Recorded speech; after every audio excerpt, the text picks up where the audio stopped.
So hello dear student, কেমন আছো? I hope প্রত্যেকে শুধু ভালো না, ভীষণ ভালো আছো। স্ক্রিনের উপর একটা লাভপতি চ্যাপ্টারের প্রশ্ন দেখা যাচ্ছে, তাই না? এই প্রশ্নটা আমরা মন দিয়ে বুঝবো, পড়বো, তারপর অঙ্কটা করার চেষ্টা করবো। দেখো কি বলেছে। A shopkeeper offer the following discount scheme for buyer on an article. মানে একটা দোকানদার তার ক্রেতাদের জন্য কিছু স্কিম বের করেছে ডিসকাউন্টের। এক নম্বর স্কিম কি আছে? Two successive discount of 15% each. দুটো সাকসেসিভ ডিসকাউন্ট 15% করে।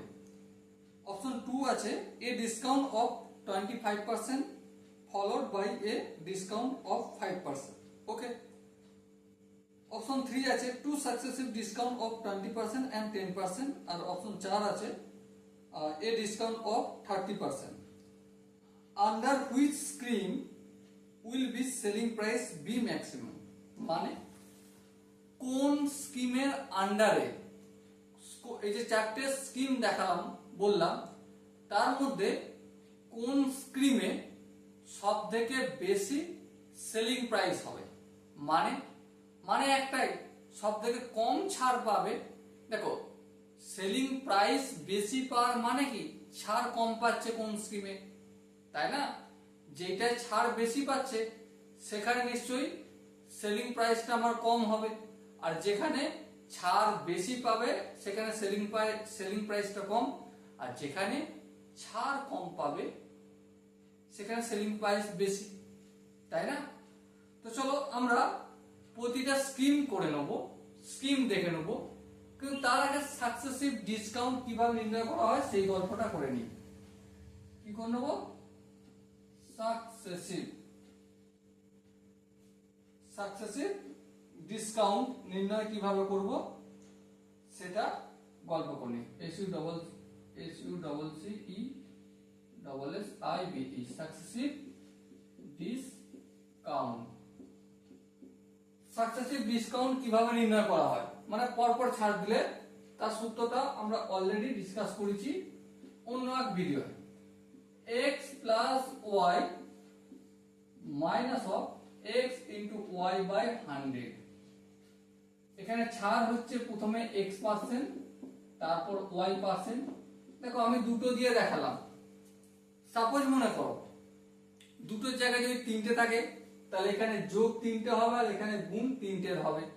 যদি 4টে থাকে 4টের যোগ হবে আর এখানে সেম কাজ হয়ে যাবে, 4টের গুণ হবে। ওকে, আশা করি এটা তোমাদের মনে থাকবে এই ফর্মুলাটা। চলো 1 নম্বর স্কিম করি। 1 নম্বর স্কিমটা কি লেখা রয়েছে? 15% করে ডিসকাউন্ট দিয়েছে দুবার, তাই না? তাহলে সূত্র কি বলছে? টোটাল ছাড় ডিসকাউন্ট, ডি ফর ডিসকাউন্ট। ছাড় কতটা? একবার 15%, ফের 15%, মানে দুবার 15, মাইনাস 15 ইন্টু 15 বাই 100। 15 কে 15 দিয়ে যোগ করলে কত হয়? 30 হয়, মাইনাস 15 কে 15 দিয়ে গুণ করলে কত হয়? 225 বাই 100। আর একটু ক্যালকুলেশন করলে 30 মাইনাস 225 বাই 100 মানে কি? 2.25।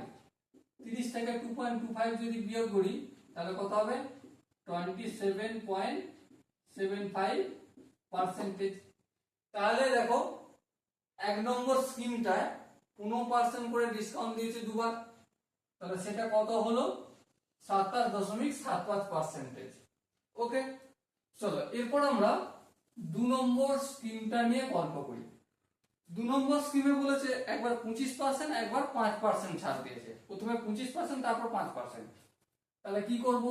25 প্লাস 5 ব্র্যাকেট দিলাম মাইনাস 25 ইন্টু 5 বাই 100। ক্যালকুলেশন করব, 25 কে 5 দিয়ে যোগ করলে 30 হবে, মাইনাস 25 কে 5 দিয়ে গুণ করলে কত হয়? 125 বাই 100। তাহলে 30 মাইনাস 125 বাই 100 মানে কি? 1.25। 30 থেকে 1.25 যদি বিয়োগ করি কত হবে? 28.75% হবে। মানে দ্বিতীয় স্কিমে ছাড় দিচ্ছে 28.75। ওকে, এবার চলো তৃতীয় স্কিমে, চলো এই এক্স ওয়াই একটু মুছে দিই। তৃতীয় স্কিমে কতটা ছাড় দিচ্ছে? তৃতীয় স্কিমে দেখো 20%, তারপর 10%, তাই না? চলো 3 নম্বর scheme, 20 plus 10 minus 20 into 10 by 100। এই শূন্য এই শূন্য এই শূন্য এই শূন্য কালো, 20 আর 10 কত হয়? 30 মাইনাস, আর এখানে 2 হবে, তাহলে কত হবে? 28% ছাড় দেবে। ওকে। 4 নম্বর স্কিমটা ডাইরেক্ট 30% ছাড় দিচ্ছে। ওকে, দেখো আমরা সাকসেসিভ ডিসকাউন্টের গল্পটা করে নিয়েছি, কার কতটা ছাড় হচ্ছে। 1 নম্বর স্কিমে 27.75 ছাড় দিচ্ছে, 2 নম্বর স্কিমে 28.75 ছাড় দিচ্ছে, 3 নম্বর স্কিমে 28%, আর 4 নম্বর স্কিমে ডাইরেক্ট 30% দিয়ে দিচ্ছে। এবার প্রশ্ন হচ্ছে কোন স্কিমে সব থেকে সেলিং প্রাইস বেশি হবে, ম্যাক্সিমাম সেলিং প্রাইস? অবশ্যই যে স্কিমেতে সব থেকে কম ছাড় হচ্ছে। কোন স্কিমে সব থেকে কম ছাড় হচ্ছে? দেখো দেখো দেখো দেখো, 1 নম্বর স্কিমটায় সব থেকে কম ছাড় হচ্ছে, তাহলে সেলিং প্রাইস এখানটাই বেশি হবে, তাই না? হ্যাঁ ঠিক তাই। এবার দেখো এখানে যে 4টে অপশন আছে তার মধ্যে অপশন ডি টা দেখো, scheme 1 is the right answer. So option D is the right answer. Okay, so dear student, I hope তোমরা প্রতিটা কনসেপ্ট বুঝতে পেরেছো। যদি কোনো কনসেপ্ট এমনটা নয় যে তুমি বোঝনি কিন্তু দেখে চলে যাচ্ছ, করার প্রয়োজন নেই। ভিডিওটা থামিয়ে তোমরা কমেন্টে যাও আর লেখো দাদা এই জায়গায় প্রবলেমটা রয়েছে, তুমি এটা একটু ডিসকাস করে দাও।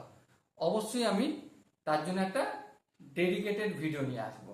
ওকে, ভিডিও নিয়ে এসে তোমার সাথে আলোচনা করে নেবো যে যে জায়গাটা প্রবলেম আসছে কমেন্টে তুমি জানালে, তার উপর একটা ডিসকাস করলাম ভিডিওর ওপর, সেটা আবার আমি ইউটিউবে আপলোড করলাম তোমার জন্য।